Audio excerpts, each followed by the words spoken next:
Welcome on back to the N Harmon Show. I'm Dalton Wicks alongside my pal Eric Harmon. This week's show, Dalton, we have an MLB midseason update and an NBA Lollapalooza of off-season transactions. A lot of NBA for you today. We're going to get you covered on your MLB stuff too. Don't you worry about that, but it's going to be a lot of NBA for all you hoops hyped This people. Is the show. I am so hyped right now. This is it. Oh, We've missed you. We're back at it. We're going to get back into this weekly grind, we promise. We just had a lot of stuff coming up lately, so we're back at it, though. You know what I find interesting? It was how well the NBA has done at becoming a 12-month sport. Yeah. Like, the NBA Finals are over, and just next week it's the NBA Draft. Week after that, it's the NBA free agency opening up. They've perfected it. I think they're really becoming that top sport right now. They're overtaking the NFL as we know it. It's a bit of a controversial claim, but the numbers will come. I think NBA or the NFL will still make more money for the near future because they have so much wrapped up in endorsement deals right now that are like making them a ton of money. But I think with the way the NBA is not as violent as the NFL, I could see like definitely they're on their way to becoming the top sport. They are. But right now, we're going to get into some MLB topics and headlines, though, and get you covered on what has gone down, what you've missed. Real quick, 2 trades, not so major, went down, but could play significant roles down the stretch. First, we have Fernando Rodney. Chef Rodney was shipped from the Padres over to the Fish, the Marlins. He's going to be buddies with Barry Bonds and Giancarlo Stanton down in Florida. So they're going to add him to A.J. Ramos as a big 1-2 punch in the back of their pen, and I think the Fish are trying to go for a playoff spot this year. They're trying to make it happen. Yeah, I mean, a lot of their failures in the past 3 or 4 weeks or so have been dictated on, I guess he's turned it around the last week or so, but Giancarlo Stanton has just been terrible. But other than that, they've been kind of sitting there like almost primed for a wild card run. Giancarlo comes back, they add help in the bullpen. Jose Fernandez, he's hurt right now, though, right? Is he on the DL still, or is he? I think he's healthy right now. I wasn't aware of any injuries where he went back on. Might have been a little bit earlier. I might be thinking of Felix Hernandez or another pitcher. Yes, Felix Hernandez is on the shelf. That's what I'm calf thinking injury. of. That's what I'm thinking of. So never mind. So yeah, they keep up the pitching. Yeah, I can see in that NL East where things have been a little, I don't know when I say shaken up, but Marlins are right there in the fight. Mets haven't really been playing up to par, so, and the Nationals, they're proving like they're finally going to pull everything together and win the East, but wild card is definitely within reach. Absolutely. And then you got the Giants and Cubs as the other division leaders. As far as the wild card goes, you've got the Pirates, Cardinals, Dodgers, and Marlins and Mets all vying for spots. Yeah, I don't think of any other team that really fits in there. So another not-so-big trade, really not that significant at all, but Bud Norris was acquired by the Dodgers in wake of an injury to their staff.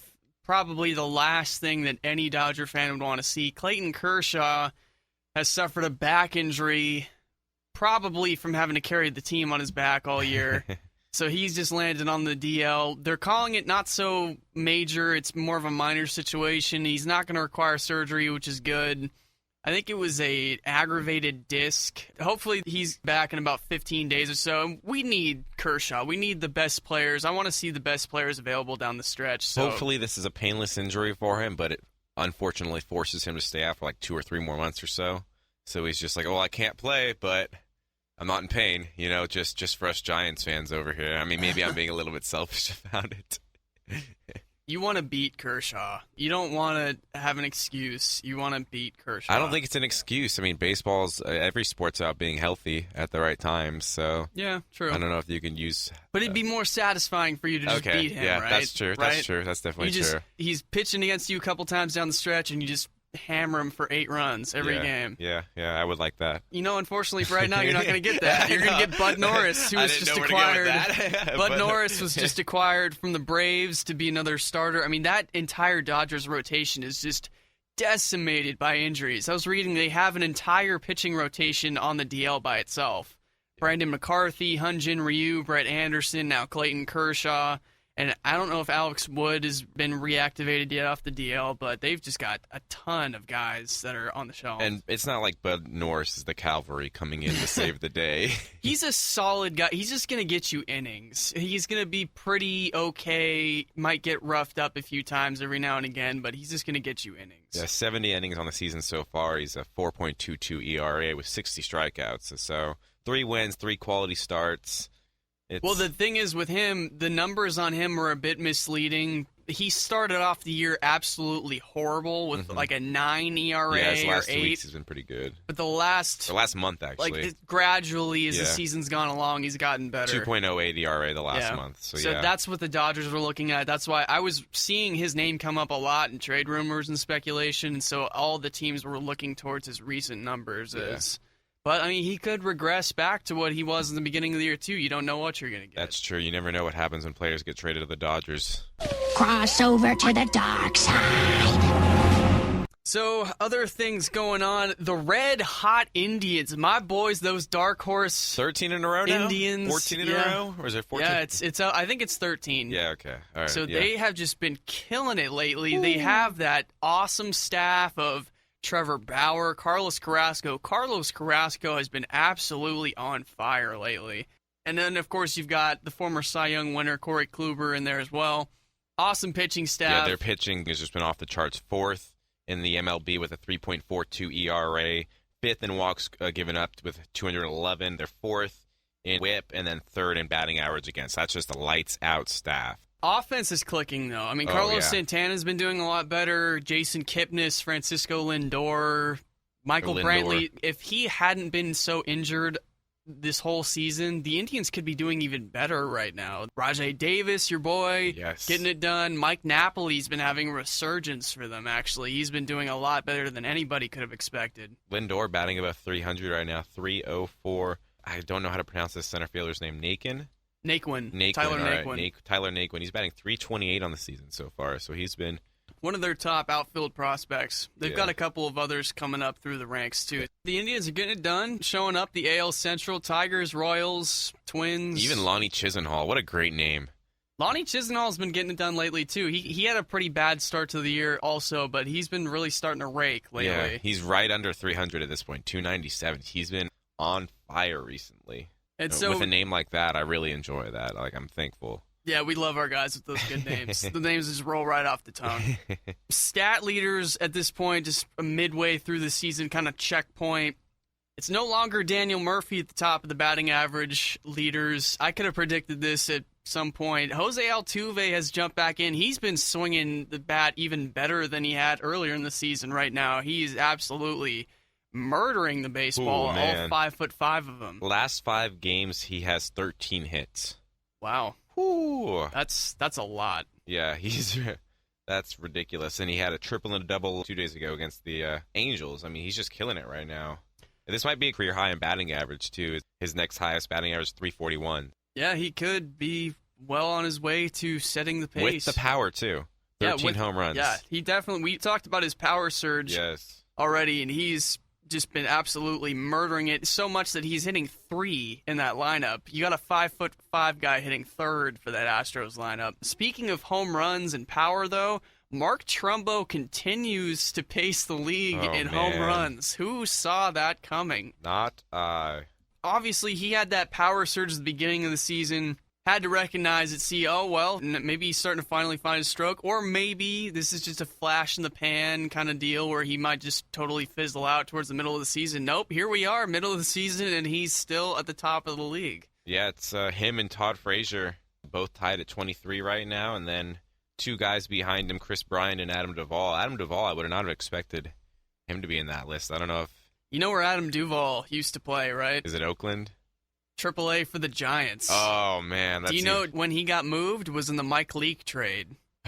You know what? So Adam Duvall could be your left fielder right now, but Mike Leake happened. You could have that big, powerful righty bat. Wait, was Mike Leake? It was that Reds trade. Yeah, he wasn't on a World Series squad, right? Or was... No, I don't believe so. That was a 13 or 15. I don't know if it was that last year. Was that last year? Could have been. It might have been last year. I think that sounds right, but yeah, okay. All right. So then, as we mentioned earlier, Kershaw hits the DL, big blow to that Dodgers team. So they acquire the services of Bud Norris. As we mentioned before, he's going to try to fill out the rotation as best as he can, as well as Julio Urias was called back up, the young, really young starter for the Dodgers. So it's a lot of pressure to put on a young kid like that, and they called up another minor league pitcher as well. So they've got a lot of fill-ins working that rotation right now.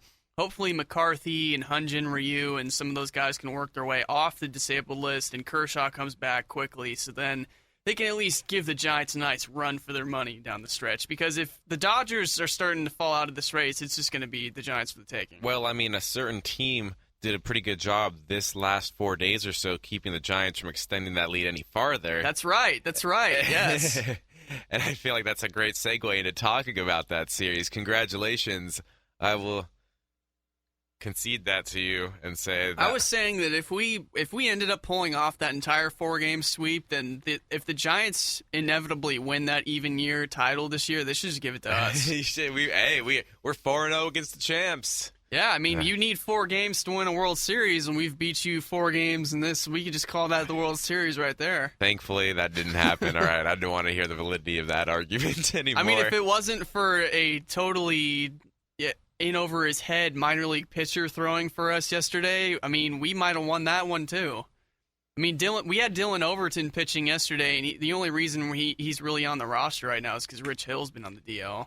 And Rich Hill will get reinstated on Saturday, and right after that start, Overton was optioned to AAA. Well, like you say, timely hitting, all right? Yeah. As we tagged your boy Bumgarner for 4 runs, Yonder Alonso got him for a big one yesterday. Yeah, not a good weekend for the San Francisco Giants. I don't know what was that. Up to that point, your boys. So we'll just get in. Good. We'll just talk more Giants in general right now. The Giants had been absolutely killing it. They've been beating anybody that came in front of them. They had some historic stretch of winning like 32 out of 42 or something like that. It was 30. They were 39-1. No, 30. 31-9 or something like that in their last 40 games. They had a really crazy stretch of games going where it blew your mind. It was how something much like they were winning. Their best stretch since like the 50s or the 40s or something like that in a 40-game stretch. And of all things, of it to happen in June. Yeah. So, they struggled a little bit in Oakland. You can forgive them for that. They struggled against an interleague opponent that's ultimately not going to matter much. As long as you keep beating your divisional opponents, you're totally fine. Still. But I wanted that one. Yeah, you did. It is. If anything, the A's can hold on to that for this season. We know we're not going to make it to the postseason or get anywhere. We're going to start a fire sale at the deadline. That's the one thing we can hold on to this year. So That's true. As far as what the bad things going on with the Giants right now, though, before we get into the good, as far as the disabled list is concerned, Panic just hit the DL. Granted, it's a shorter DL, the concussion DL, but he was feeling some concussion symptoms, lightheadedness. I think back in Pittsburgh, they said he experienced some sort of head injury. I think he might have been hit by a pitch in the helmet, and at the time he was fine, but then he started to regress and feel some symptoms. So he's hit the DL. Pence, we all know, has been on the DL for a while with the hamstring. He won't be back till late August, and then it looks like we've got Duffy and also Tomlinson on the DL, which has resulted in some castaways coming onto the team. Connor Gillespie playing the hot corner for the San Francisco Giants right now. He had a couple of moments so far in his run. I think he had a good game, although they didn't win against Oakland. And then he had a good game 2 days before that against Philly to help them get the win. So he's been all right in select situations to cover for Matt Duffy. And then the other guy is Ramiro Pena, and I don't know where he's from, but he's been pretty good. Well, he's one of those guys that's just been cut from a few teams. He's been a journeyman of sorts. He's been on a few different major league teams, kind of in a utility reserve role. 14 hits through 35 at-bats in his first I noticed. I was at games. the game yesterday, and I was looking at his average, and he was hitting 400. But I mean, granted, it's so few at-bats, but I mean, small sample size for sure. In that small sample size, the Giants are getting their money's worth. Exactly.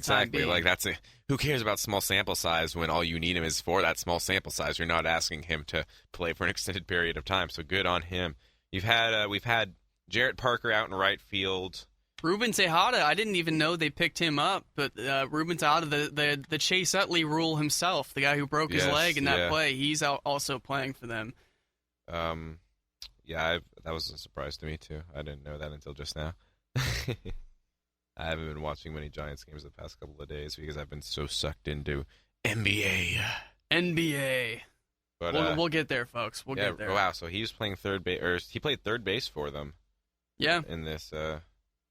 They're just kind of plugging away, so trying to he fill got picked holes. up in the late end. Okay, so this is they are really just desperate right now for bodies to have in the locker room because there are a lot of guys hurt.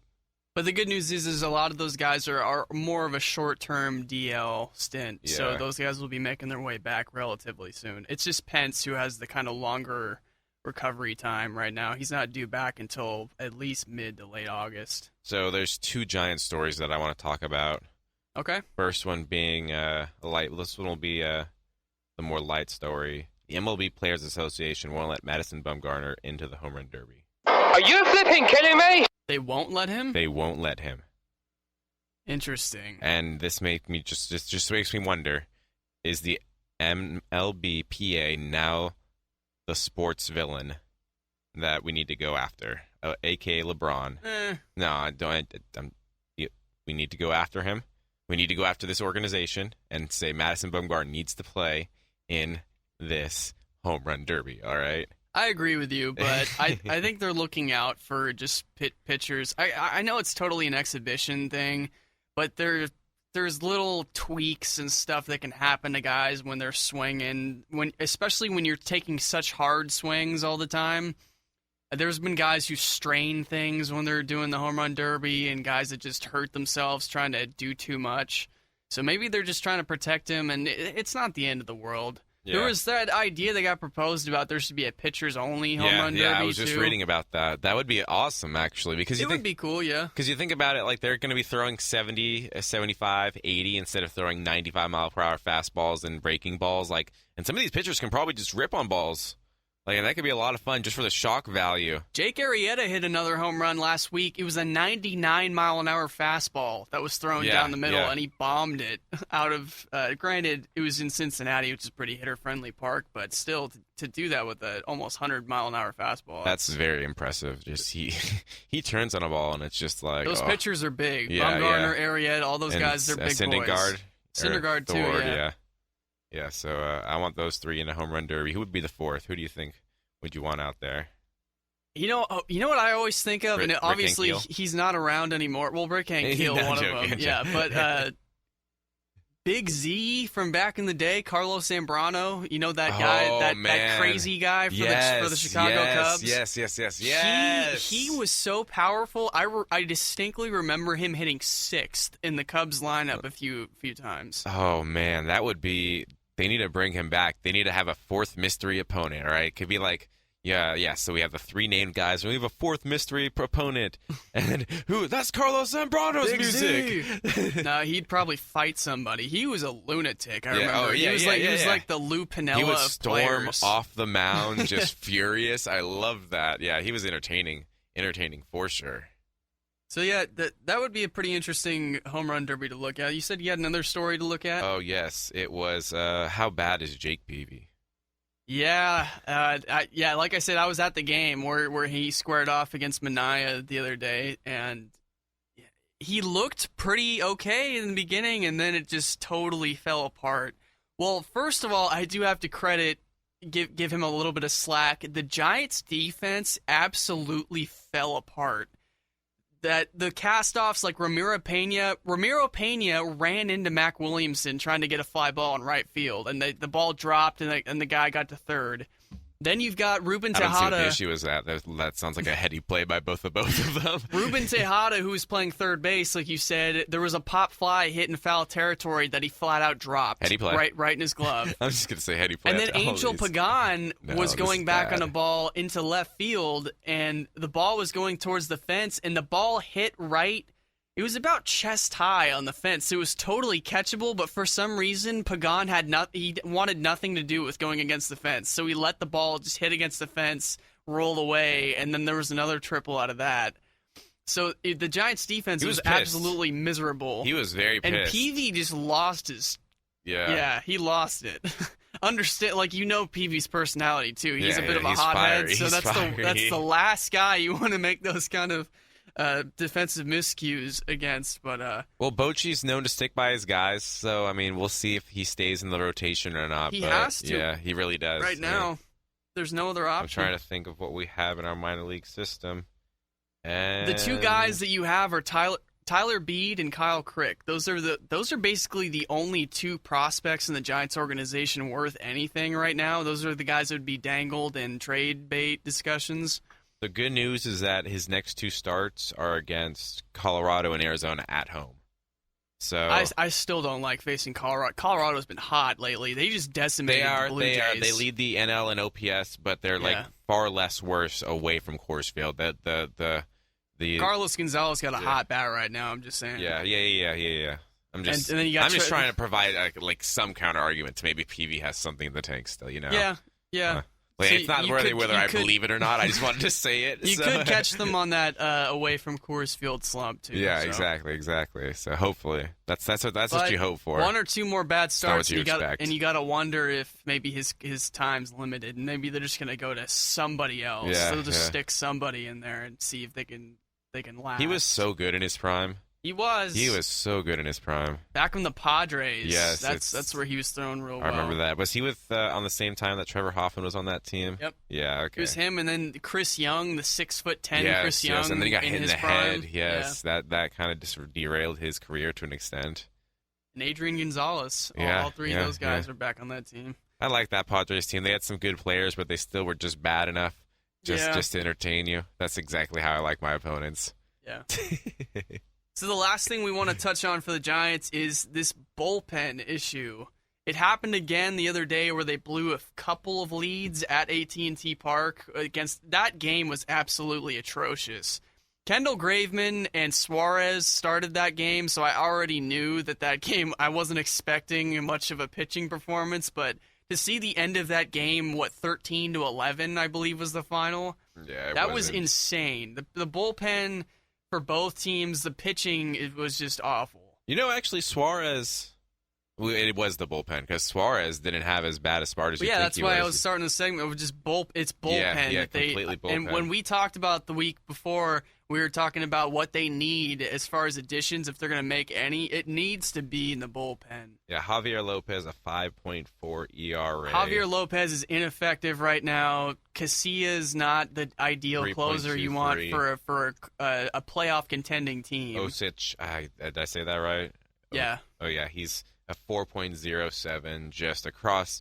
They have been giving up far Those too many are really runs. high ERAs. Yeah, for relieving pitchers who have put in these many appearances. Hunter Strickland, let's see, some of their best relievers is Hunter Strickland was a 2.76, and then George Kontos with a 2.7. But other than those two guys, it has not been much production from the bullpen of the San Francisco I think Strickland's Giants. Benefiting from pitching in lower leverage situations a little bit more. Absolutely true. That's and then, but Kontos is a guy they're just throwing out there as much as they can. He's the go-to guy. I kind of compare him to... He's been an underrated guy. Throughout his entire career here, I felt like he's actually been. I don't want to say he's been very consistently there, but just underneath the consistent level that you would want from a relieving pitcher, and he's slowly been making the steps to build on that consistency. And now you're seeing him they're just throwing him out there because they trust him now. The trust is there. Yeah. I was going to compare him to, we had a guy on the A's, and now he's pitching on, funny enough, the Cleveland Indians, who are red hot right now. Dan Otero used to pitch for the A's, and funny enough, he used to be a Giant, too. He was in the Giants organization, but he was that guy for the A's that they would just throw in there all the time. He's the first guy, the first option from the bullpen. If a guy's struggling on the mound, need to take him out early, or even in the 7th or 8th inning in a hold situation, they'd always just go to Otero. He had 90 appearances on the season or something insane like that. So I think Kontos is kind of filling that role for the Giants, where they just throw him in as often as they can. He's kind of like that glue guy. Mm-hmm. So I think he is a little bit underappreciated. Yeah, he's been on the team for a little while, and I've heard a lot of fans kind of... although he has tended to have that. We were just talking about that unrestriction, low leverage role. Yeah. He has had that in the past, but he's been successful in it. So he just eats innings for the Giants. He eats a lot of innings, and I think I've heard a lot of just ragging on him from some Giants fans here and there, and they just don't. You need to appreciate that's not his role to be that shutdown reliever. He just eats innings. Mm-hmm. So I think they do need to go after maybe one of those Cubs guys, or not Cubs guys, but Yankees. one of the big Yankee trio or some big it's reliever. Be a lot. That price is just going to keep rising. I feel like as we get closer to the trade deadline. Here's a nice little transition for you. One of the big relievers they could have targeted, which might not be on the market anymore because he just hit the DL. Sean Doolittle on the A's just hit the DL, so we'll get into some more A's talk. Doolittle hits the DL, big loss because not only was he a big piece for the A's, but he was a big trade piece as well. Not saying that they were going to move him for sure because he's under team control through 2020. Ooh.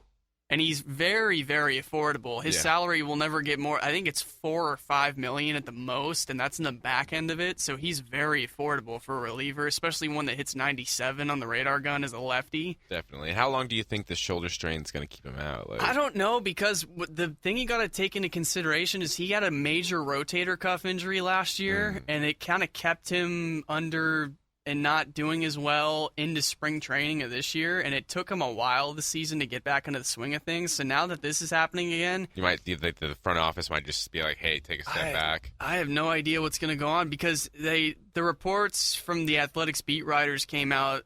Susan Slusser had reported that his prescription right now from the doctors is just to ice and just not do anything. There's no surgery or anything on the table. He just needs to stop baseball activities for a little bit. Because if you think about it, if he's going to be a trade piece for the A's, you want to rest him as much. It's a careful balance between resting him as much as you can so that he comes back and is effective, but also if you rest him too much. When's the trade deadline? Is that in 4 weeks from now? It's they moved it back one day this year because of it falls on a Sunday or something like that. So it's August 1st is the trade deadline at noon that day. So if he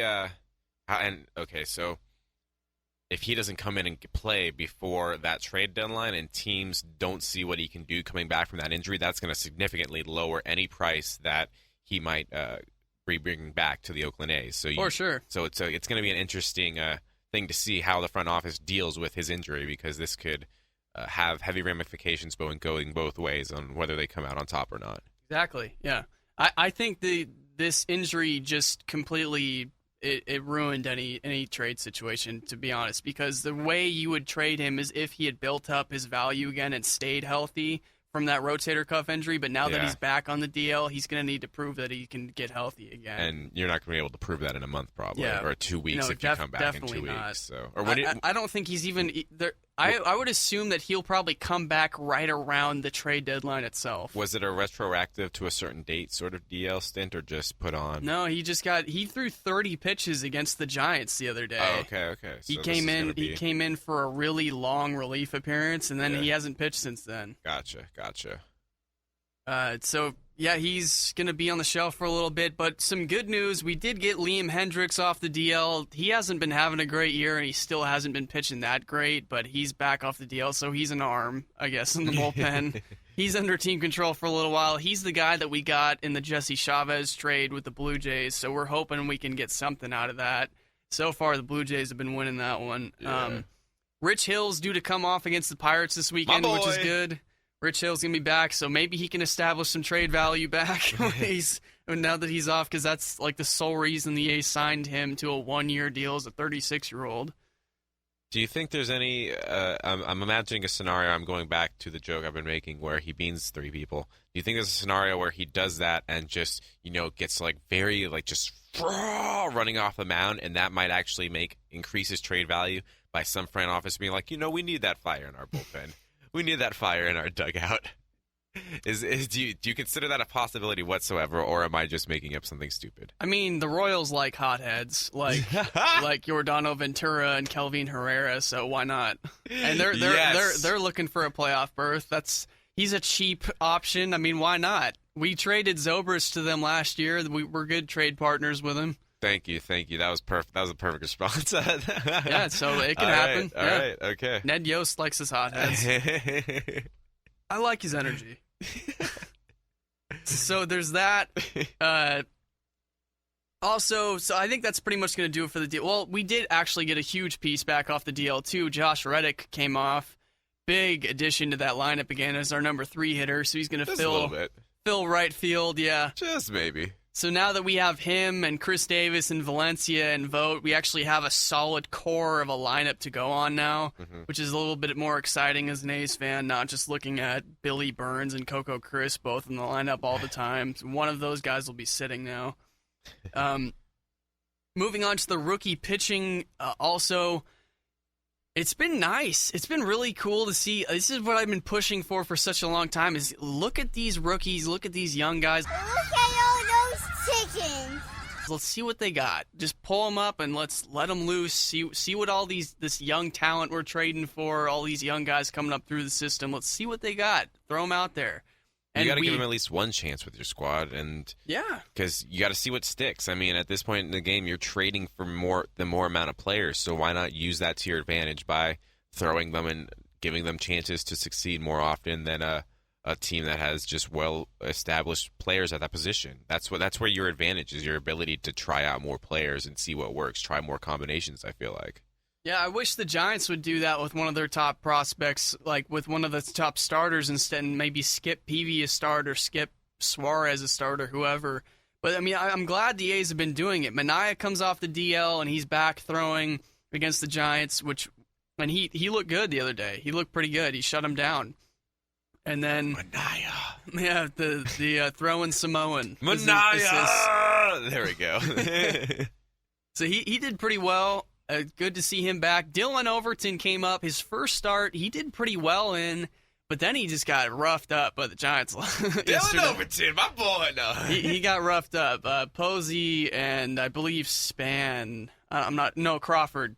Posey and Crawford popped him for a few yesterday. So, he was immediately sent back down after the game. In order, because they tried what he had, and Rich Hill's. I feel kind of bad. He has to go up against one of the best teams in the league at the time, and that's But true. I mean, they need the body when they need the body, so you pitch when you pitch. But the guy I was salivating a little bit over the last time we talked, but I've grown even more interested in, is the stash. Daniel Mingden. He's been killing it for the A's. I love this guy. Man, that's how this is the beginning of a myth, is what I'm trying.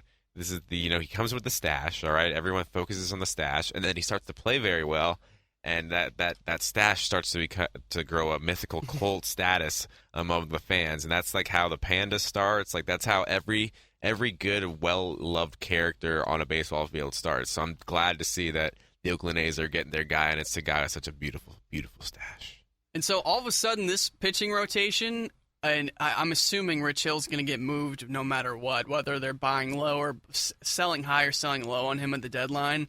All of a sudden, you're going to be looking at Sonny Gray being the veteran of that staff at 26. And then you're going to have Dylan Overton probably called back up, and then Manaea and Mingden and all these guys that are in their mid-20s. I love it. I love just the youth being injected into this team. I'm sick of the old vets just being like about a 1-year rental or 2-year rental. Like I want to see guys stalling get groomed. Development of other players. Yeah. The only flip side on that is that a lot of people in upper management will tell you that it's very hard to develop if you're not at the MLB level. At the MLB level, like hitters, MLB players trying to hit. I guess not so much as pitchers, but MLB hitters trying to hit, or AAA hitters trying to learn how to hit MLB baseball. Like going thrown into the fire can be detrimental to their development. You got to do it at one point. You got to try it. Yeah, exactly. You got to try it. Yeah. I mean, you gotta get up to the majors to have a career in the majors. I mean, all those veterans that are so good right now, they came from AAA and AA, and they had to come up at some point. So, and it's a perfect scenario with the A's. They're not a playoff team. They can afford to lose a game or two rather than having that veteran who they know is going to get them that 220 average. Why not go with a rookie who has an upside of maybe hitting 300? It's all about that upside. All about the upside. Yeah. I'd rather go with the unknown guy with the higher ceiling than the guy who you know is just going to be mediocre. All right, so on to the larger segment of today's show. We're going to talk everything you need to know about NBA the last 2 weeks. First of all, we got to go in this chronological order. Yes, it's been a while since we've been on. The NBA Finals concluded. We talking basketball. And LeBron James won the championship. Yeah, okay. LeBron, credit where credit's due. He had one of the most historically great statistical finals ever. He led his team back from an improbable down 3-1 against the Warriors and made good on his promise, bringing the title to Cleveland. He can retire now. Where does his career trajectory, do you think, go from here now in terms of media perception? He's got 3 at his age before Michael had 3. Yeah, true. Do you think?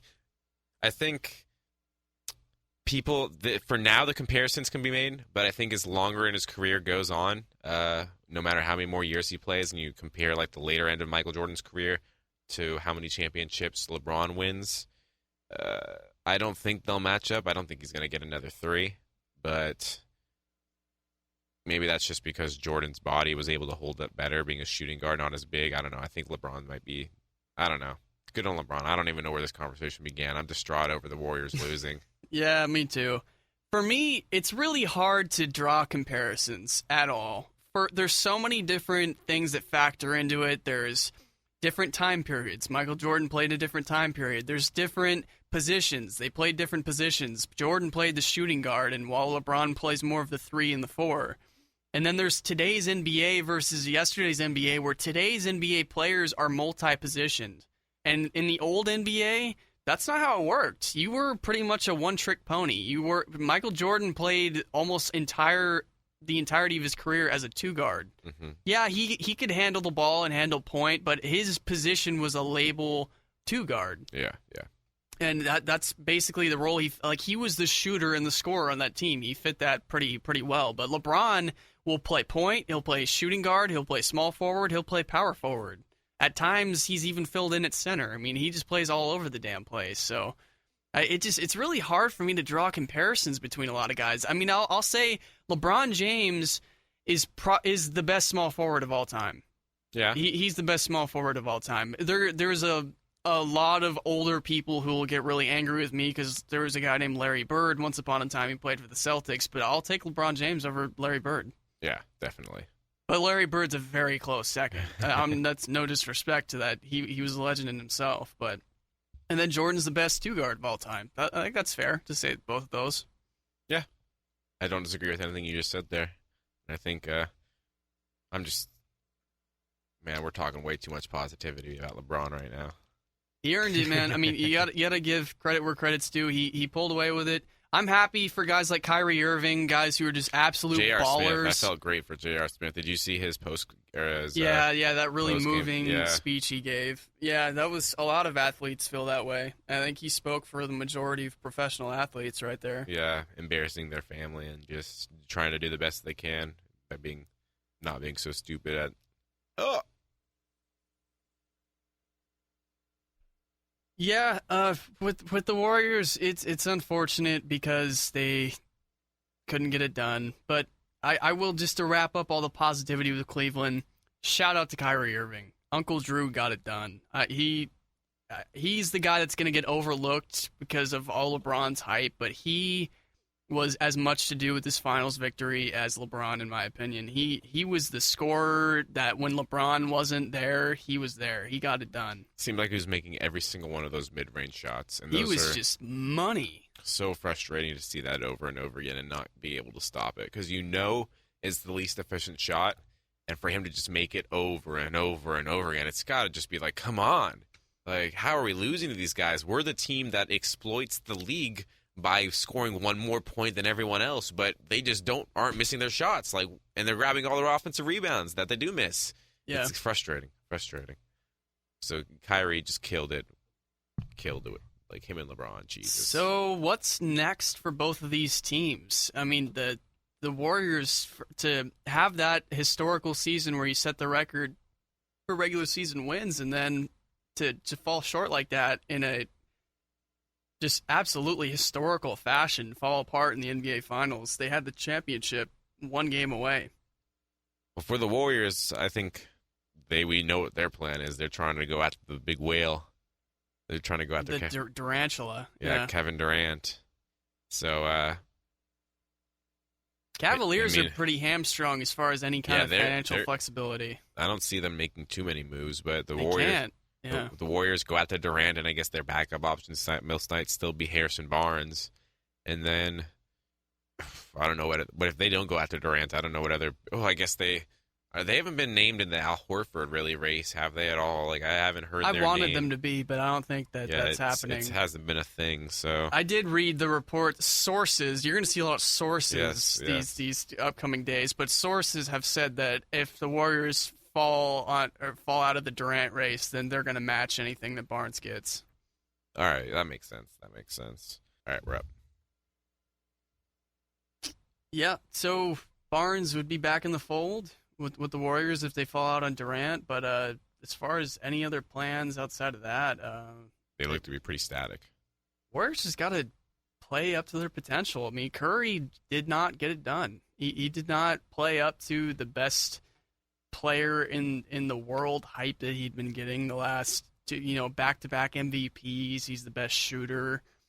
He's the best shot creator.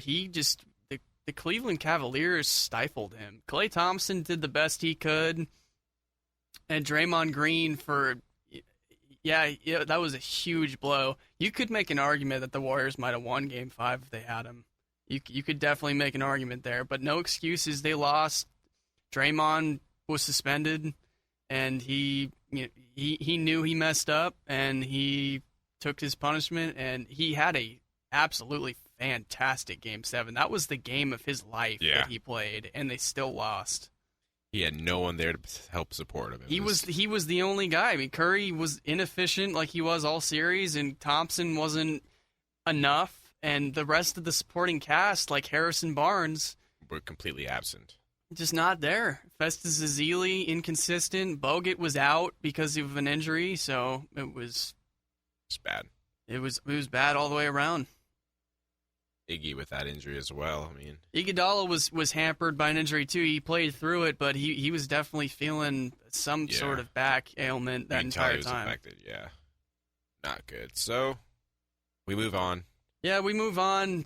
Life goes on. We'll move on to the NBA draft now. 1 week later in the NBA season, the NBA draft. Yes. So, as was predicted for a long time coming, the Philadelphia 76ers took their man, Ben Simmons, at the top. From LSU, the big, I think he's listed at 6'10", small forward. He could play anywhere from point guard to shooting guard to small forward. When I was talking about this multi-position NBA we live in nowadays, he can play multiple positions. He's just a really good talent, like an otherworldly talent. He'd got a lot of comparisons to a more athletic Draymond Green. Just a guy who can score better than Draymond, a guy who can just get up and down the court because he's more lengthy and kind of more of a Kevin Durant kind of look to him. So maybe a better Draymond, so like a little poor man's version, but better version of LeBron James in that mold, really, because a lot less meat on him though. He's not skinnier. Got quite the body that LeBron well, he can build has. into it. He's still young, right? All these guys are 19, 20 coming out of the draft now, so they're real young. And he's 6'10" right now, so that's gonna be a lot of fun to see him develop in LA. I was just happy the Sixers didn't take another damn center at the top. I mean, how many centers do they have on that team now? 4? 3? At least 4. They have Embiid, who hasn't played yet. Nerlens Noel, who they tried playing at the power forward, didn't work. Okafor, and then they have Dario Saric, that stash-away European guy who's I think is finally going to make his way over to the NBA this year. Ooh. So that's just way too many. Yeah. I mean, Simmons basically had a lot of hype on him in this college basketball season, and he basically lived up to all of what everything was seeing. And even though LSU didn't make the NCAA tourney, I mean that is kind of something, right? I mean, how often have you seen that? He's a highlight reel, though. He was making a lot of plays, and I mean, you can't do anything by yourself. It's a team game. Yeah, it's true. You can't blame him for that. there's coaching and a lot of other aspects that go into it also. So, but the Sixers needed to make that move. They got him, and now let's see if they can make a team out of it now. Let's see if they can maybe move one of those bigs on their team for another rotation piece and actually get together a decent team. Yeah. It'll be fun to watch. Trust the process, as Ben Simmons tweeted or Instagrammed out like a day later. He's like, I didn't really know what that meant. It's like Sam Hinkie already. Yeah, he's like, I didn't really know that was like a Sam Hinkie thing. We have a plan. We have a long plan, but it's coming together. I mean, Hinkie did get him Ben Simmons, so... Yeah, he did. Yeah. Thank you, Sam. And Hinkie, we trust. He was sacrificed. It was like a blood sacrifice to bring in their guy. Pretty much. So, on to the more glamorous side, L.A. The L.A. Lakers took their man Ingram, who was seen as the next guy to go in the draft. It was Simmons and Ingram were seen as the 1 and 2 picks, respectively. Yeah, 6'9", small forward? Is he... Yeah, he plays small forward, so he's going to slot in. They are going to have, now that young core, they have Randall and Russell, who they took in the draft. And Jordan Clarkson, who they just re-signed. Yeah, then you slot in now Ingram there at small forward. So they get a nice youth core going on in L.A., the post-Kobe Bryant era. Mm-hmm. Wow. You stretched the hell out of it. Good job. It'll be interesting to see the moves they make to really supplement themselves, that core, in this offseason. I mean, I don't think the rebuild's 1 year away, but certainly 2 years, like maybe 3, and then we can see a resurgent. And maybe this is all just a pitch for next year for a guy like Durant or a guy like Westbrook, who are Westbrook, the LA boy from UCLA. You give Westbrook, like you say, hey, we have a young core, and if you come, we're willing to move D'Angelo Russell, I would think, but who knows? Yeah, so Clarkson, Russell, and then Randall, this new pick Ingram, and then they just signed some other guy to fill in the center void that we'll get into a little bit later. Great pick. That was a great. If you're trying to recruit Russell Westbrook, it was a great pickup right there. Maybe he's a backup center. Who knows? So then the number 3 pick went to, I believe, Phoenix, right?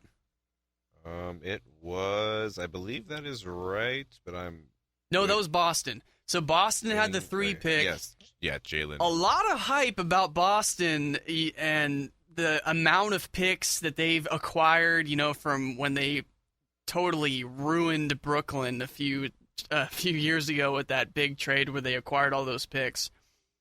But they've done nothing with them. They tried to acquire they were absolutely desperate for trying to acquire Jimmy Butler, DeMarcus Cousins, some of those big superstars with those picks they had. Danny Ainge, he overvalues picks, doesn't he? He thinks he can I mean, it's never a bad thing to have more picks, but it's just... But I mean, in trade value, I think he overvalues it. Like, you can use it to build your roster, but I don't think other teams are going to view it as enough pieces to bring in a legitimate player. It would have been different if it was a different draft and there was different talent available. It was because the big 2 game-changing guys that went in this draft went 1 and 2. Mm-hmm. And then the rest of the guys were just on a step lower as far as talent goes. And so their number 3 pick just wasn't as valuable as it would have been in some other drafts, some other deeper drafts. Yeah, but I think they made a smart pick. I like Jaylen Brown. Just because on the big board, he wasn't projected to go until like 8, 9, or 10, maybe even lower. But a lot of those knocks on him were because GMs thought he was too smart. Like a big knock on him. What GMs were saying was that he's a person who is. This is a quote. He's a person who's inquisitive about everything because he's so smart. It might be intimidating to some teams. He wants to know why you are doing something instead of just doing it. I don't think it's bad, but it's a form of questioning authority. So if that's the way that these guys look at, if these are maybe that's one of the reasons that he dropped. He's still, I think he's like a talent, top 5 talent, but yeah, could be. And I like California kids, so maybe that's just my bias showing in. And with Evan Turner hitting free agency, they had a void to fill at the 3, so it made sense. I don't blame them for making that move. I don't blame them for going for that position, and a lot of the times, these guys, they do their homework, they do their analysis, they see things that we don't, and maybe a certain guy's a better fit for a team than the general public is aware of, so we'll just let it play out. let it kind of take shape as the season goes on. He's an athletic guy who can get to the basket. If he develops that deep, long-range game, he could be a very dynamic player for the Boston Celtics. Yeah. And then so the fourth pick, we go down. Now that was Phoenix. Phoenix took the fourth overall pick of the draft, and they took Dragan Bender, the European, 7'1", I believe. Dragan Bender. He's being The seen Croatian. because of last year's circumstances. He's now seen as Kristaps 2.0 to come into the league because he plays sort of the same kind of position, that stretch four, spaces 7-footer. spaces the floor. He's not that 7-footer that's the big body, though. He's more of that lanky, shoots the outside shot, more Porzingis type guy. Yeah. I think the Suns absolutely killed it in this draft because they also absolutely committed highway robbery with that trade they made with the Kings and taking Marquise Chris, that other forward from the Kings. I have no idea what the Kings are doing. No idea. Their management is filled with a bunch of dum-dums, a bunch of idiots.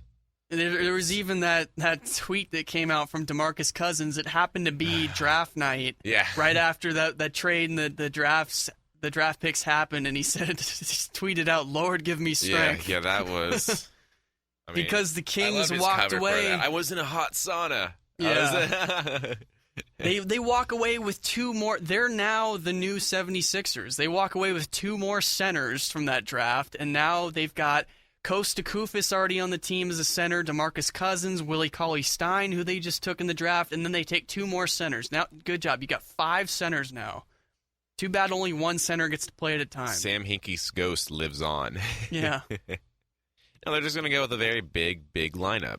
Yeah. Just throw all 5 centers out there and just let DeMarcus Cousins can handle the ball a little bit, so that he's like, I'll develop my skills, and then he becomes the point guard, and then you just play big ball. You just play big ball over everybody. So let's just play all 5 centers. Yeah, exactly. Revolutionize the NBA game. Warriors brought in small ball. We'll bring in big ball. Yeah. Oh man, that wouldn't work at all. No, it would not. It absolutely would not. They would be slow and plodding, and everybody would just outrun them. Yeah, but Dragan Bender, the Croatian, I mean, he was playing in a. You never know what you're going to get with these overseas guys, but maybe they have something here. He didn't play a lot as a.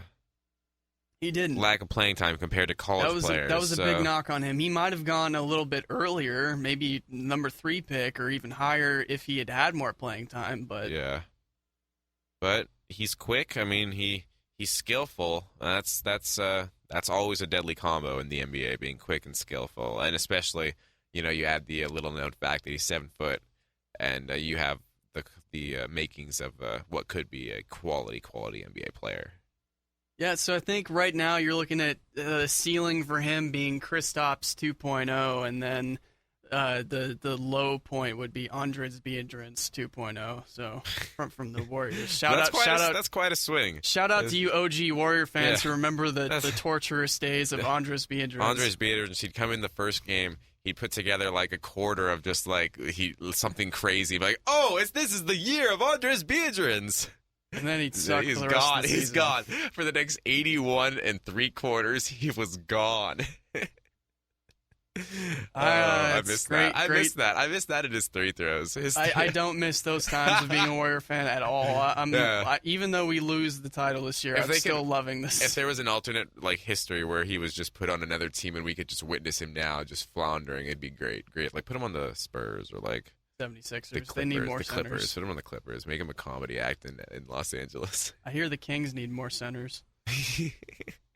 And then so the 5th pick of the draft went to the Minnesota Timberwolves. Tom Thibodeau takes Chris Dunn, another point guard. You've already got Zach LaVine and Ricky Rubio as point guards on that team, so it really makes you wonder about if all 3 of those guys will be in uniform at the start of the season. I think they'll be in uniform at the start of the season. I think Ricky Rubio will be the first person out, in my opinion. Do you see a scenario where all 3 of those guys are going to be? How can all 3 of those guys work on the roster? You take Chris Dunn with the 5th overall pick. That's not necessarily a draft and say, you're just going to sit a lot. I mean, that's the guy you want to groom, and you want him to. He has that bulldog defensive mentality that Thibodeau loves too. So I think with those 3 point.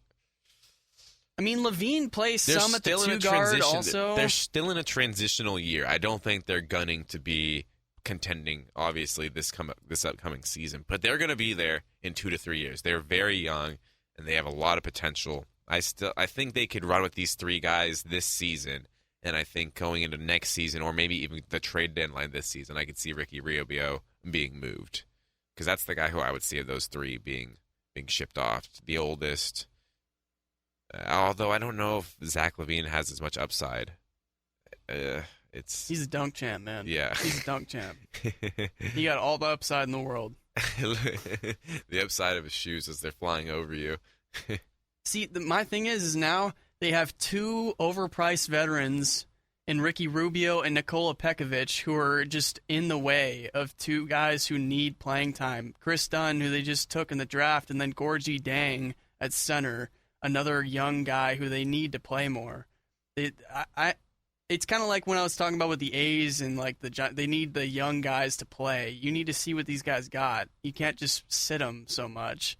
When you put, especially with a number 5 overall pick, that's a guy that you draft because you want him to play right away. Yeah. When you start to get down to like the 20s and 30s and second round, then you're like, okay, these are guys that we could just kind of put in the D League or have him sit a little bit and then just learn from the pros. But I mean, those top guys, those are guys that are NBA ready guys. I think Tom Thibodeau can find a way to work all 3 of these guys in. I think if he has to maybe teach a guy to play that 2 a little more consistently than they might have liked, I think Tom Thibodeau's the guy who can enforce that and have it go off without having huge issues among the team.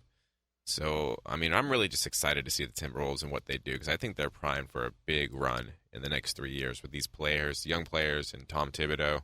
Whew.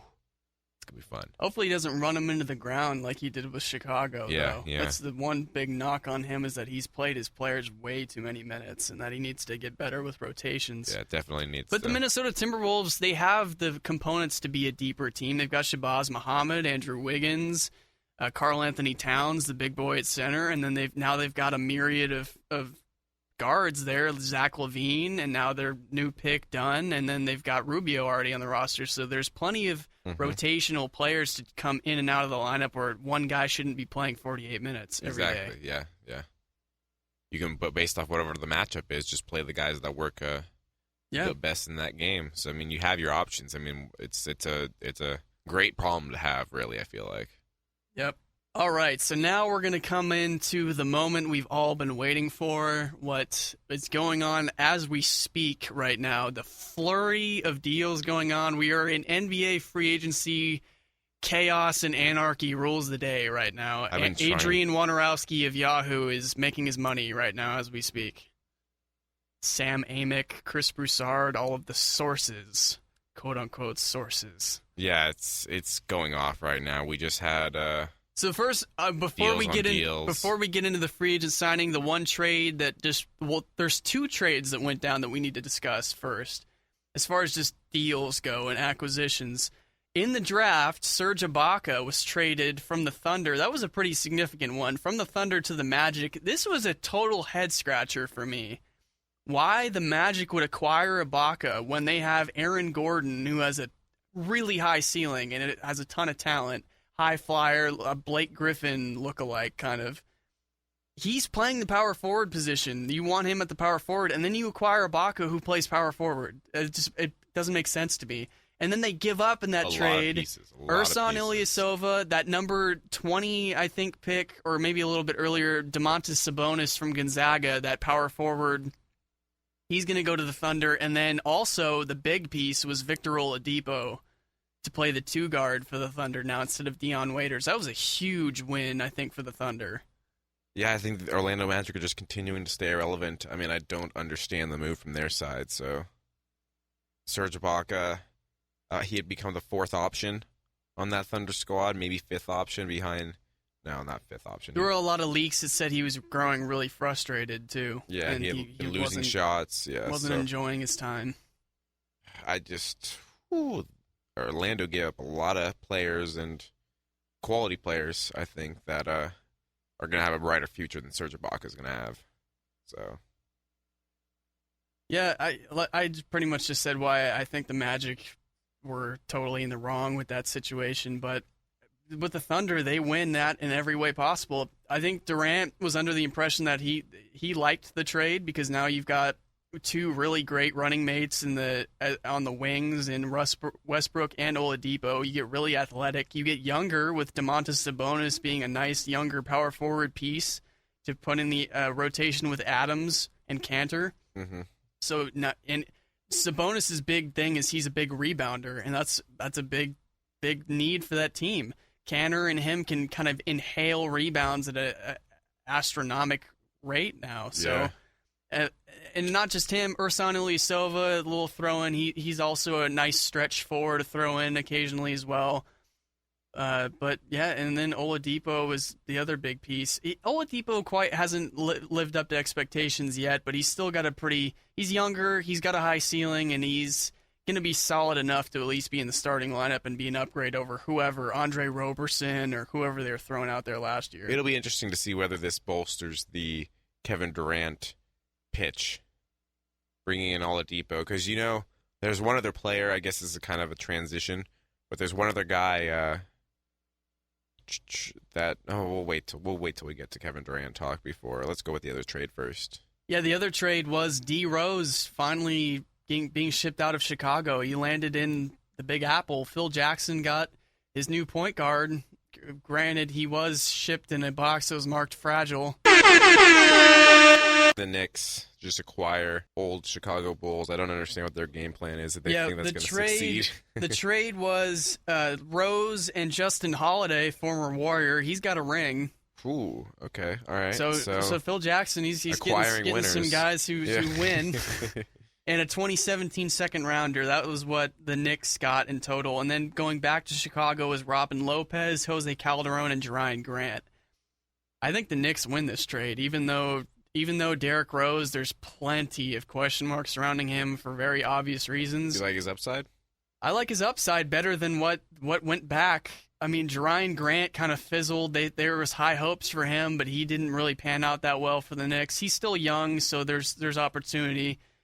Lopez, I mean, he's decent. I mean, he's better than a certain center that the Lakers just threw $64 million at, I'll say. But and then Jose Calderon is just over the hill. He's done. True.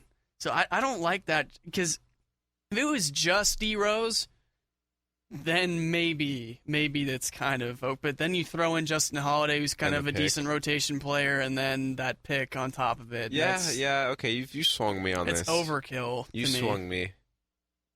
Because I'm pretty sure Rose was putting up a respectable 18 and 8 on some 40-something% shooting in the last couple of months of this season, so he wasn't, terrible. He's still a really serviceable point guard. He's just no longer the explosive guy that gets to the rim and can. He's no longer an MVP candidate. Yeah, absolutely. But he's still going to be. I think it's fair to say that he'll be a top 15 point guard, say 15th, 14th, 13th, in that 10 to 15 range. He's not going to be top 10, I don't think, but he's going to be pretty good. Yeah. And I just think that his value trumped anything that you're going to get from a Lopez or a... I mean, I know that Chicago filled a need right there because Gasol hit free agency, so they get Lopez to fill in at center. And know it too.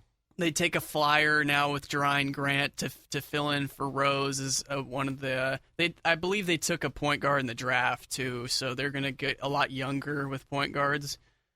But I just don't. I think the Knicks made good with that trade, as long as Rose stays relatively healthy. If he plays 60 games this season, then which is asking a lot. Yeah, that's. He played how much? He played in 70-something games this last year, right? He didn't miss too many. Decent amount. Yeah, so you'd hope that, but precursor to a further injury is former injury, so you can never really know what you're going to get with Derrick Rose. So on to the free agency moves. Hit me with the free agency, Eric. Thank you. The biggest news coming out, breaking news 1 minute ago. Signing with the New Orleans Pelicans, Solomon Hill. So what do you think about Solomon Hill, Dalton? Yeah, Solomon Hill, he's a guy, and he plays basketball. And that is our NBA free agency recap. Let's move on to no.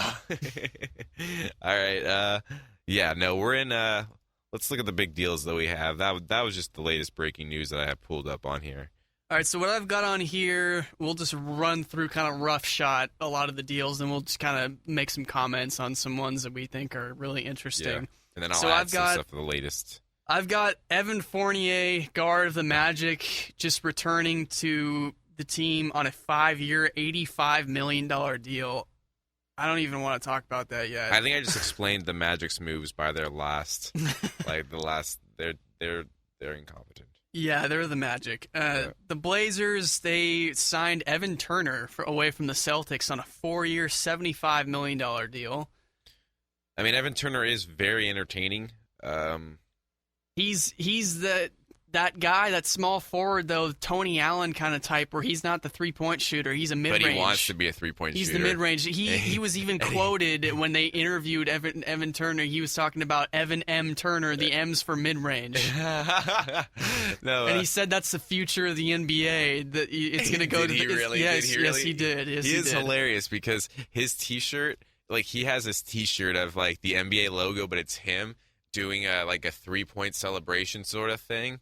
And, which is ironic because he doesn't make threes. Yeah, no, that's the thing. He's literally like the worst at shooting threes, like 28% on the season last year. Like Dwayne Wade regular season, bad shooting threes. Yeah, it's bad. It is bad. So that was thank you, Evan Turner, for giving us that laugh. So no. Now we're going to be on to the big signing. Okay, all right. Let's hear it. Jared Bayless signed with the 76ers. See, I told you they're going to make this team now. They're big moves. First they draft Ben Simmons, and now they're bringing in the big fish, Jared Bayless.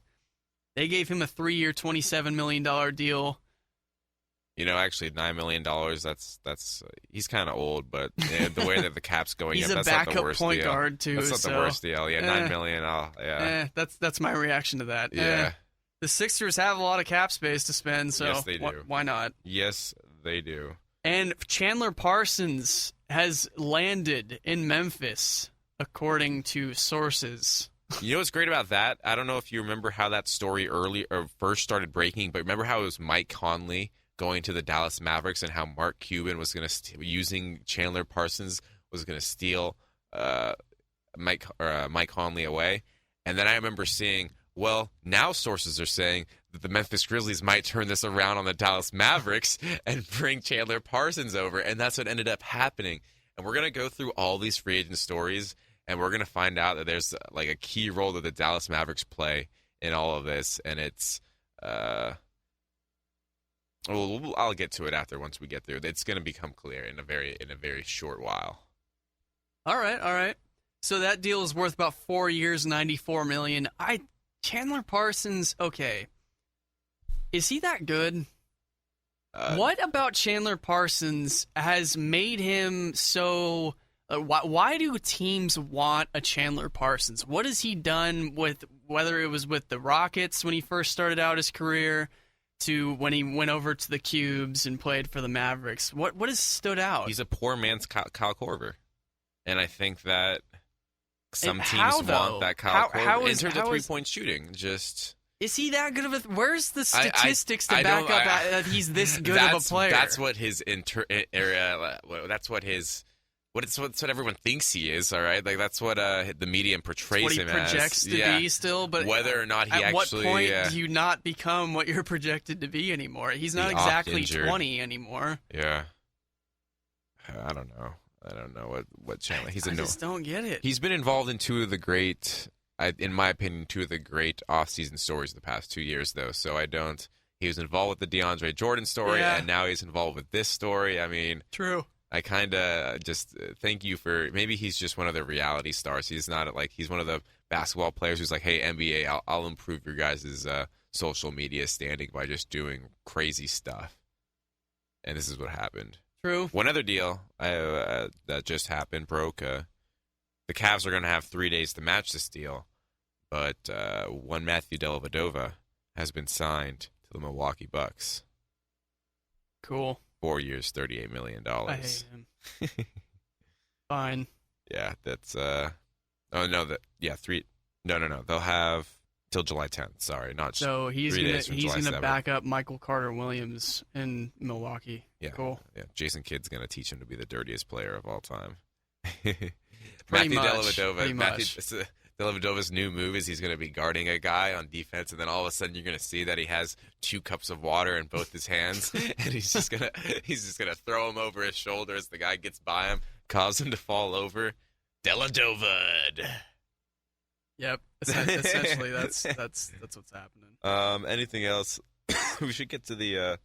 Well, the one side note I want to throw in before we announce a ton of other deals that have already happened. OJ Mayo was just suspended, or not just suspended. Yes. He was banned from the Yes. NBA he can only apply for reinstatement in 2 years. That was a hefty ban he just received for violating the anti-drug program. Is this his first time? This hasn't been his first time. No, he He's was done it suspended before. for 10 games in 2011 for violating the program, and now I don't know if it's second-time offense or what it is, but, rules are in place. I can't say this enough. When rules are in place, I don't want to hear I didn't know I was taking this or whatever. Just, if you wanted to get paid and you want to make a living, don't violate the rules. Yeah. Because when you get banned and when you get suspended from these programs and stuff, they're taking your pay, too. And there goes your way of living. So I don't know why these guys act like it's not a big deal when they're getting, whatever, just flick on the wrist, whatever. No, this is not a flick on the wrist. This is This, in the time period that he just got banned too. If he could have got himself a contract, he might have just lost himself $30 to $40 million with the way this money's being doled out. mm-hmm. So I think he was kind of a flop anyway. He wasn't really turning out to be what people thought he was. Definitely. He won't be missed greatly. But now we're going to get back into a ton of the deals that have gone down. A lot of them have gone down within the early hours of today when we're recording this on Friday, which is the start officially of NBA free agency. Andre Drummond re-upped as expected with the Pistons. He was a restricted free agent. I didn't really see the Pistons weren't letting him go. He's one of the centerpieces of their squad, so absolutely makes sense. 5 years, $130 million. Wow, we're just getting up there Yep. in the amounts of money. This is the new norm. The new norm. So then we also have, sticking on the topic of big men, Al Jefferson, who was his contract was up with the Hornets. They didn't want him back, so he heads to the Pacers. I'm not sure about this fit. It's interesting because they've got Miles Turner, who's a really good athletic big man who plays the center position. So I'm not sure. Well, this is kind of cheap money, $10 million per year. It seems like it's backup money for Al Jefferson. Or sixth man money. I'm not still buying into the fact that that's money for a six. I mean, it's money for a sixth man, but for me, a sixth man is like a guard or a small forward or somebody who's going to come off and be more athletic than an Al Jefferson. I don't want an Al Jefferson as my sixth man. Yeah, maybe it's a little bit of money to try and mentor. Could be, but that's 3 years. It's a heck of a commitment because Turner is. But at $10 million per year, I don't think that's too much of a commitment with the cap getting higher and higher each year. I think $10 million is a good price, to be honest, at this point for backup guys. We saw that price. Who was the other backup? That was $10 million for 4 years each.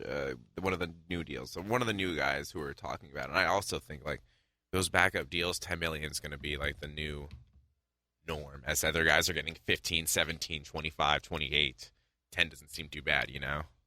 Yeah, true.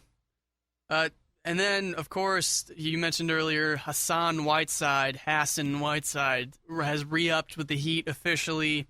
They're going to hand him $98 million over 4 years. You know who else was talking to Hassan Whiteside? The Dallas Mavericks. Just keep coming with this theory that I'm going on. Nobody likes. Oh, you're touching on this theory. Nobody likes Mark Cuban. Yeah, huh? yeah. No, this is the theory that I've come with. Every team uses the Dallas Mavericks as that. Oh, I'm going to go to Dallas and get my money from Mark Cuban if you don't pay me here. And it gets them $3 or $4 extra million per year every time it's used. The Dallas Mavericks are that team. I feel kind of bad for them, but then on the other end, I don't whatsoever. Yeah, enjoy your Shark Tank show, Mark Cuban, whatever. I do feel bad for Dirk Nowitzki, though, one of the all-time greats. Yeah. But hey, Dirk, we've got a spot over here in Golden State for you if you want to go for that, go for another title before you call it quits. I'm going to say this about this Heat deal. This is exactly what the Heat the Heat have a very slim chance to get Kevin Durant, okay, whatsoever. But they needed, your eyes. They have a meeting, all right. They have a meeting, which means they have a chance, okay. No, there's zero chance. What? There's zero chance that they can get Kevin Durant. No, that's not true. That's not zero chance. Look at the max money they're already paying to guys. The cap soared quite a bit, but it didn't soar that high. They would not pay Dwayne Wade, okay? They would. 24.5, maybe because you've of already this new got number. Chris Bosh and Goran Dragic who are getting paid max but deals, now Hassan Whiteside. The Heat have been working 2 years to get this meeting with Kevin Durant. They wouldn't do that if they couldn't work their way around to bring Kevin Durant. And now a lot of sources are saying that he'd be getting more money. It'd be less than max money if he was playing in Miami, but because of their tax situation, it would end up being more money in Miami than it would be in other places. The rent is too damn high. So that's a neat fold. And what they needed was Hassan Whiteside to sign early because and for whatever deal they needed to, because that's going to further their pitch, saying, hey, we have Hassan Whiteside, we have Goran Dragic, I can't say his name right now. And I don't know if they're going to have Dwayne Wade because Dwayne Wade's going to want more than the $8 million that they've been offering him. But I mean, it does improve their pitch for Kevin Durant, as low as their chances really are. I just don't see. I mean, Wade's been a lifer. He said he wants to be a lifer for that team. So are you really going to screw him over to get Durant like that when Wade brought you, what was it, 2 or 3 titles or 4 titles maybe to Miami? It's been this issue where the entire time they've been telling Dwayne Wade, okay, you'll be getting your money in the future. You'll be getting your money in the future. But at the end of the day, you look at Pat Riley, and that's not a guy who plays guys for their future. So has Dwayne Wade just been, I don't want to say made the fool because he's won 3 championships, but have they essentially screwed Dwayne Wade about a good amount of money? And again, I'm also of that stance where, when you get up into the tens of millions of dollars, I feel nothing for these guys who get screwed, quote unquote, out of another 4 or 5 million. Who cares? I go whine to somebody, your rich friends about that. I don't care. But I just don't see, like, as far as like a logical reasoning goes, I'm going to tell you right now that there's a 0% chance that Kevin Durant signs in Miami. I will say right now definitively that there's a 0 chance. He's either going to go to, I'd say there's a 90% chance he's re-signing with OKC, and the other 10% would be some form of San Antonio or Golden State, or maybe some wild card like Atlanta or something like that. And I'll just say there's one other thing.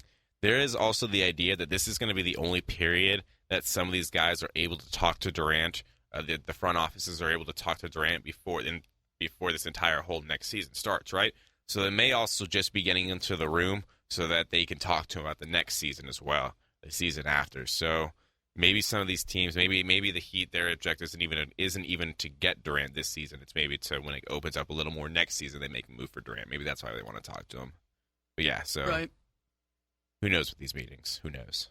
Yeah, it doesn't hurt to just have the meetings and talk to all these teams. See what Pat Riley's the closer, so I mean, I would never put it past him. Like, he walks in and just drops his rings.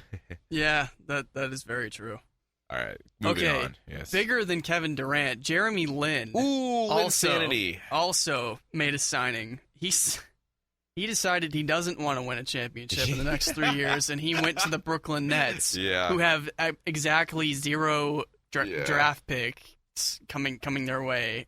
I think Boston has theirs for next year, and then has the right to swap the year after or something like that. So they're absolutely screwed. You think it's purely the money?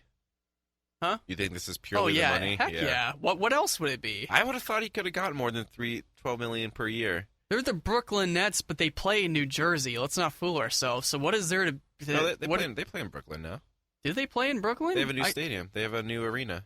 I'm pretty sure. I'm pretty sure it's still in New Jersey. I'm not sure. No, they definitely have that new arena because the hockey team plays there too. But maybe I'm just talking out my... But my point is, it's not really that big of a sales pitch, though. Yeah. You're not playing like Madison Square Garden or anything like that. It's It's more of the less glamorous parts of over there on the East Coast, and I just don't get it. What are the Nets? The Nets' entire what they're gonna sell you on is Brooke Lopez. That's the start and the end of the sentence. We've got Brooke Lopez and picks coming our way in 2020. So, yeah, it's not good for the Nets. But yeah, the Nets do actually play in Brooklyn now. okay. Well, Yeah. I didn't know if it was that scenario where you got the Jets and Giants who play in New Jersey, but they call themselves New York. They play like East Rutherford, New Jersey, or something like that. Yeah, I think that's so stupid. Or like the Angels, the Los Angeles Angels of Anaheim. Oh man, I hate that so much.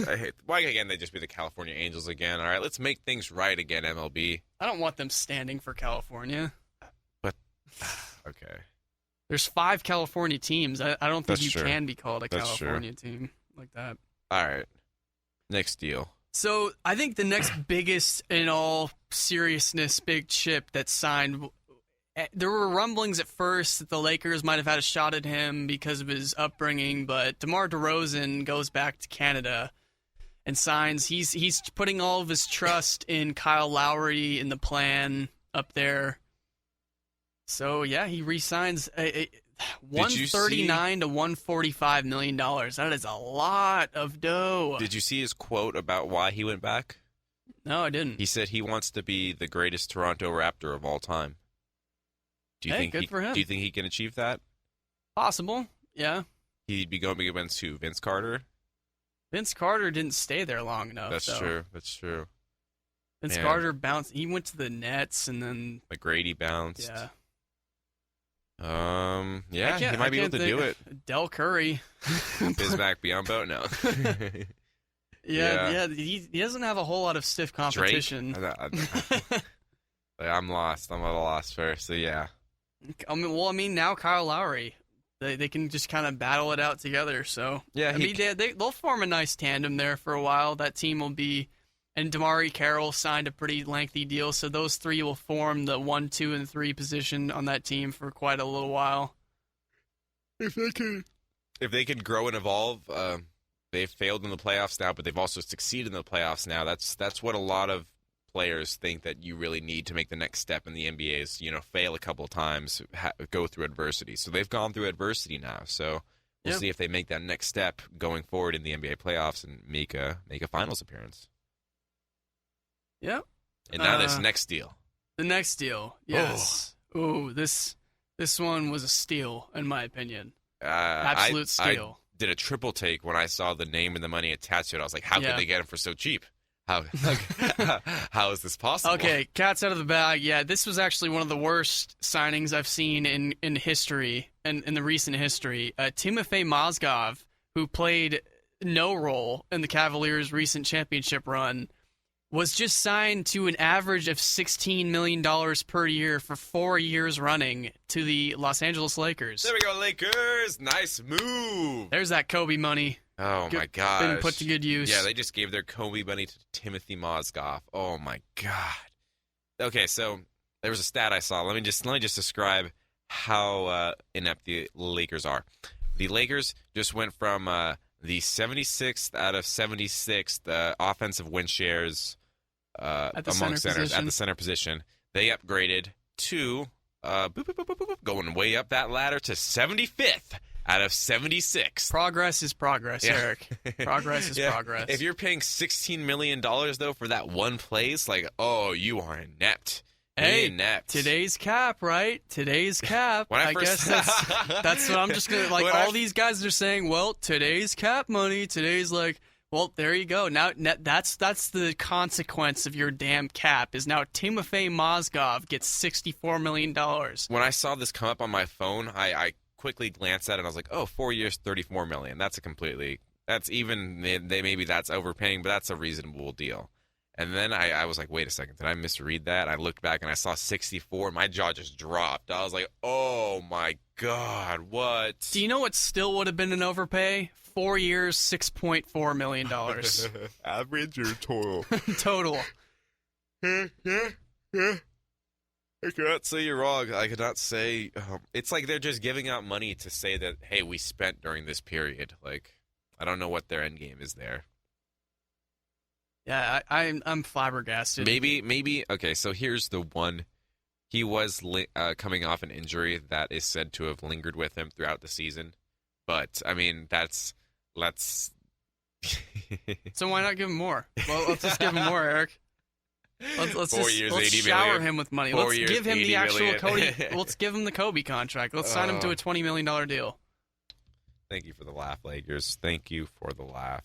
So yeah, that's what we were alluding to earlier. Now your new Los Angeles Lakers starting lineup is going to be Jordan Clarkson, D'Angelo Russell, Brandon Ingram, and also the newly acquired Timofey Mozgov, along with Julius Randle. So nice. Killer 5. And Russell, Killer. they're going to make that pitch to Russell Westbrook next year. Be like, you can play with Timothy Mozgov. And Swaggy P still coming off Ooh. the newly single Swaggy Oh, P. yes. No more Iggy Azalea. It's about time she wisened up. Yeah. So So the next ones we got, of course, we had Jordan Clarkson. Already mentioned he re-upped with 4 years, $50 million. He was a restricted free agent though, so not a lot of power to him. The Lakers just swooped him up right away. The other big deal that went down, the big max money that was handed out, was the Hornets required the services of the Frenchman, Nicolas Batum. former Trailblazer. Yeah, Nicolas Batum re-ups with a max deal of his own. He gets 5 years and $120 million for Nicolas Batum. Is Nicolas Batum that good? I don't think so. No. That's just the result of the market right there. Yeah. I think what we're going to see in this first year is the market adjusting to itself. I think we're going to see a lot of overpayments, and then it's going to come back down because it's hard to gauge what players should be making on this open market now with the way it's just jumped up so drastically that I think that's just what we're seeing here, just drastic overpayments of guys who don't deserve it. And Batum is one of those guys, and he got lucky that he's a free agent in this offseason. Really, every single free agent in this offseason and the next offseason is going to be such a winner. Such a winner. I do have some more breaking news, by the way, some very vital news regarding the Warriors Vegas Summer League team. Onion Kuzmic is back and will be playing for the Warriors. Remember the Kuz, the tall 7-footer that we used to have, the tall European guy? No. Backup center, Onion Kuzmic. It was a couple years ago, back when we had Bazemore and Nemanja Nedovic and those guys. Like, I remember... For all you bandwagon Warrior fans, you probably won't remember him, but we've got the Kuz back. I don't remember And this then guy. the center we just took, Damian Jones, in the draft. He's going to be joining them in the Summer League as well. So there's a little Warriors update for you. Ooh, okay. All right. Good for him. Our Summer League's going to be popping then. I don't remember this guy whatsoever, so I feel kind of bad. And then two more just low-profile guards that signed just some smaller deals. DJ Augustine, here's your Magic back at it again with throwing money to people who don't need it. DJ Augustine, who I thought kind of floundered a bit, and he was on the Thunder and Pistons, and those teams he kind of fell out of the rotation, and they didn't really need him as much. But the Magic thought he was really good and gave him 4 years, $29 million. I think the Magic are starting to trust the process. I think that's what's happening over in Orlando. They saw that the Philadelphia 76ers just got Ben Simmons, and then they were like, oh, what if we trusted the process for the next 4 years, 5 years, 6 years, 7 years? I don't know. I really don't have a way to explain. It seems like they're I think they might be just going for a straight rebuild and going for a high pick. Now they've got a daunting duo of Elfrid Payton and DJ Augustine at point guard. Scary. Wow. Scary.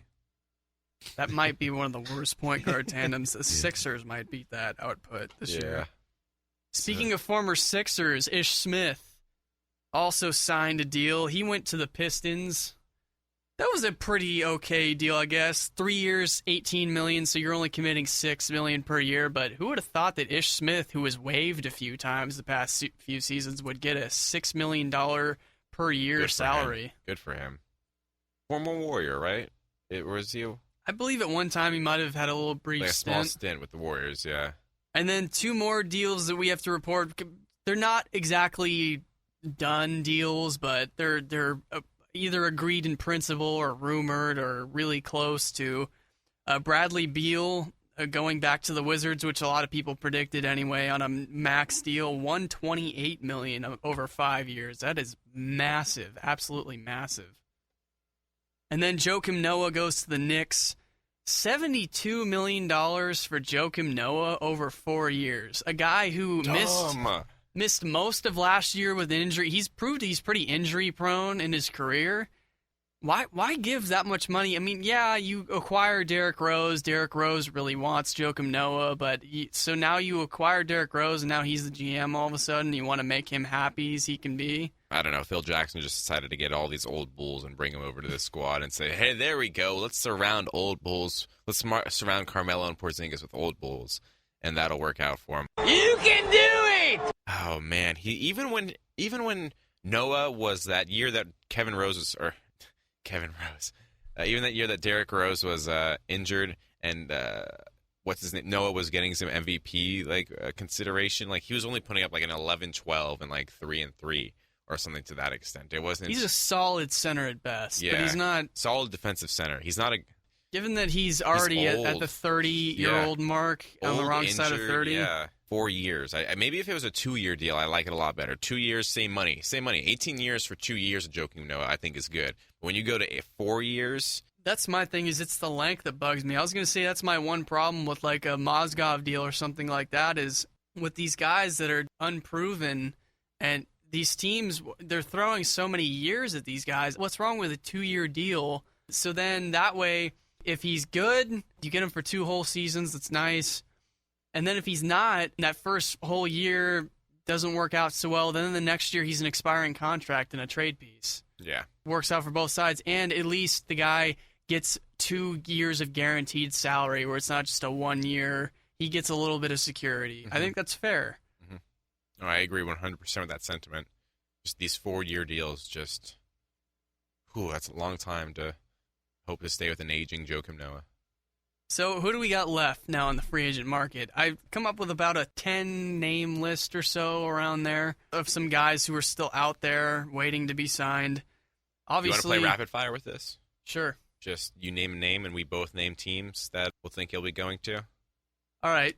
Some of them will be easy. Some of them will be a little bit harder. So we'll go rapid fire with these 10 names who have not.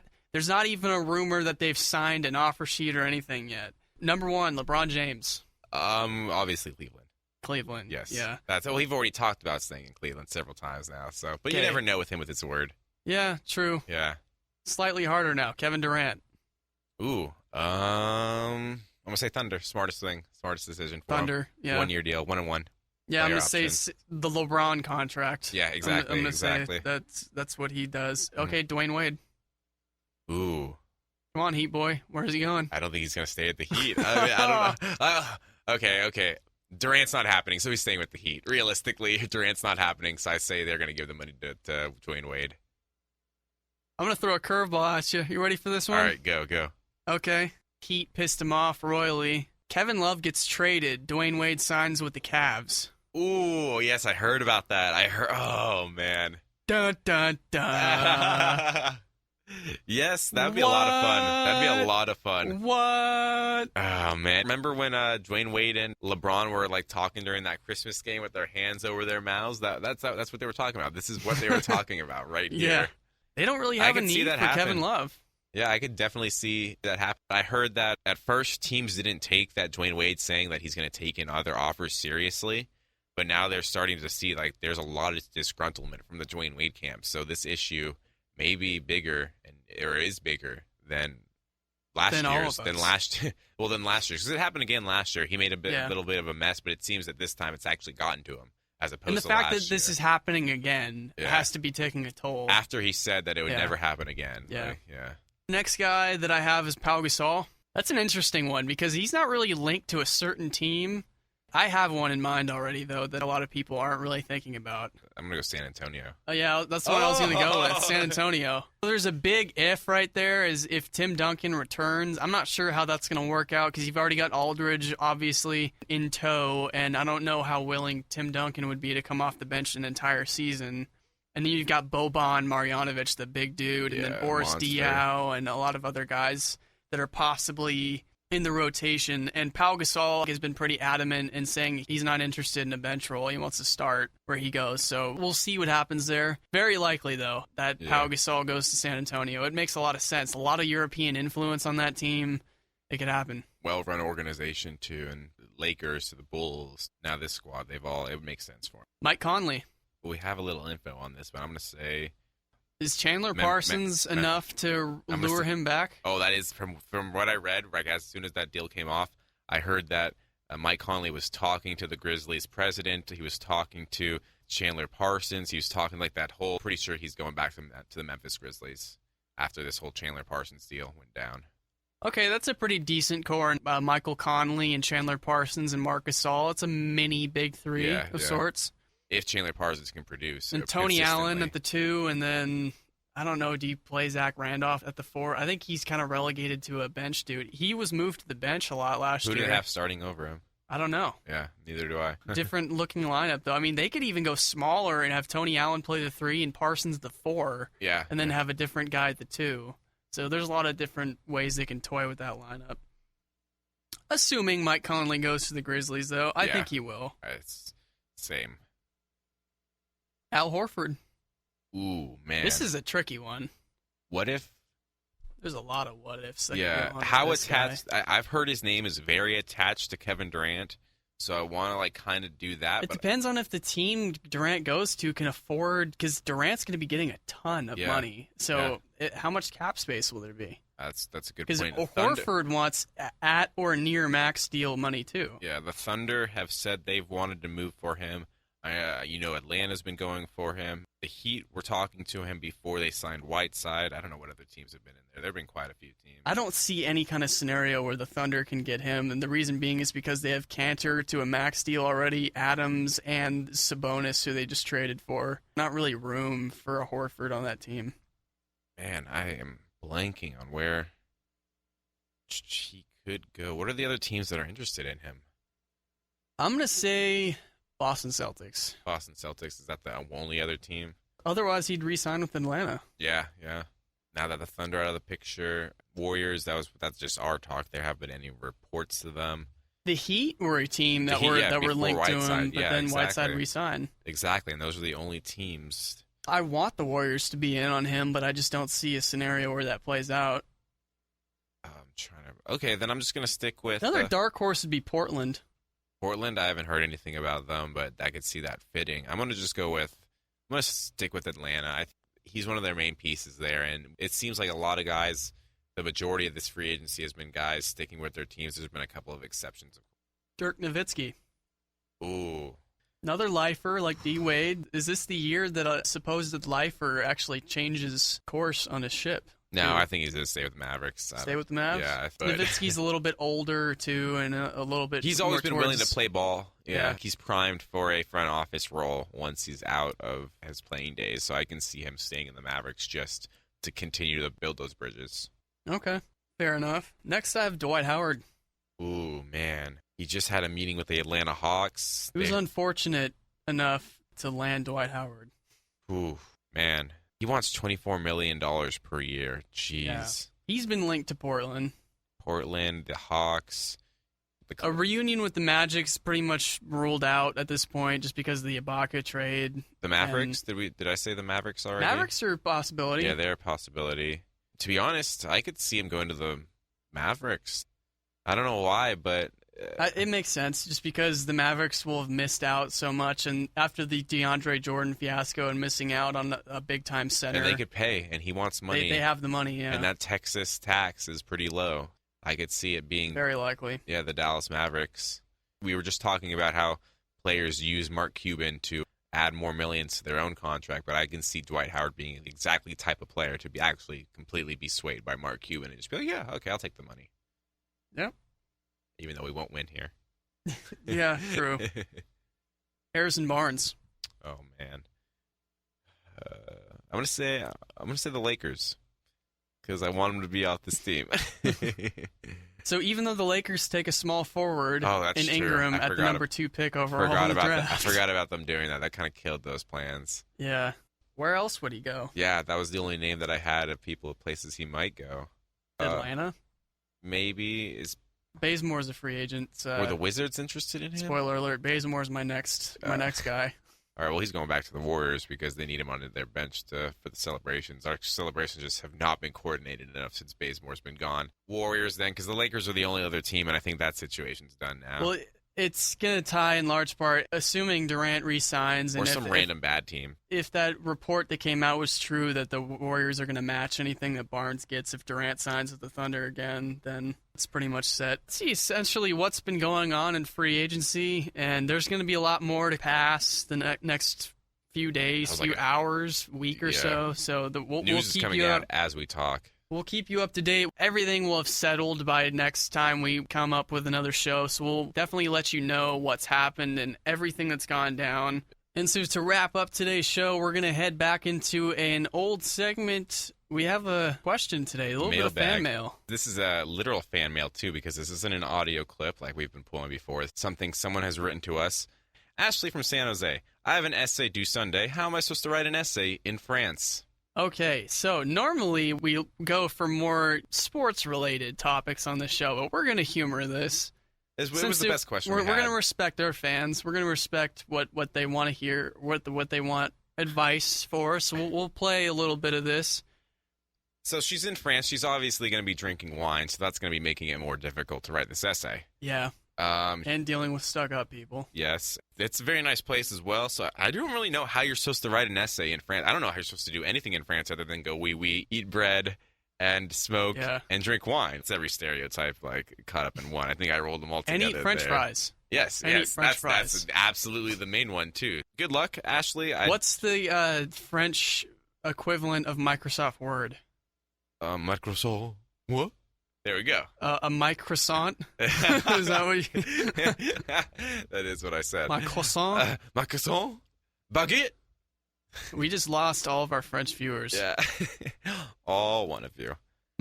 So thank you, Ashley, for the question. No, in all honesty, Ashley, you just sit down and don't let things distract you. You just gotta pound it out. Just do it. The typing and just go where the words take you. All right. And if you're not writing about your essay, you're writing about something else, but you'll come back to the essay and then just cut out those random parts that you wrote that really meant nothing. Just take your laptop and go type it at the top of the Eiffel Tower. Do it. You'll be inspired by the view. Yeah, that's my advice. That's gonna wrap it up for today, huh? Yeah, that's gonna wrap it up.